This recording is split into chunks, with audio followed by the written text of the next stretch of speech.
మీరు నమ్మండి నమ్మపోండి, నాకు పరమ విశ్వాసముతో కూడుకున్న విషయం, ఎన్ని కోట్ల జన్మల పాపములో అక్కడ దగ్ధమవుతాయని. భగవాన్ రమణుల్ని ఎవరైనా చూడ్డానికి వెడితే అరుణాచలంలో ఆయన మొదట ఒక ప్రశ్న వేసేవారు, గిరి ప్రదక్షిణం చేశారా అని అడిగేవారు. వాళ్ళు మళ్ళీ ఓ గంట పోయాక కనపడేవారు, భగవాన్ మీరు చెప్పినట్టుగా గిరి ప్రదక్షిణానికి వెళ్ళొచ్చాం అనేవారు.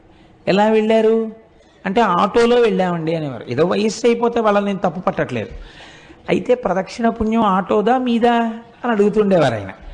కాబట్టి ఆ గిరి ప్రదక్షిణం అనేటటువంటిది మనం ప్రయత్నపూర్వకంగా చెయ్యాలి. అక్కడ చిత్రం ఏమిటంటే, మీరు ప్రదక్షిణం ప్రారంభం చెయ్యగానే సాధారణంగా రమణాశ్రమం దగ్గర నమస్కారం చేసి కొంచెం 4 అడుగులు వెయ్యగానే ఒక వినాయకుడి గుడి ఉంటుంది, అక్కడ నమస్కారం చేసి అరుణాచలానికి ప్రదక్షిణానికి బయలుదేరుతారు.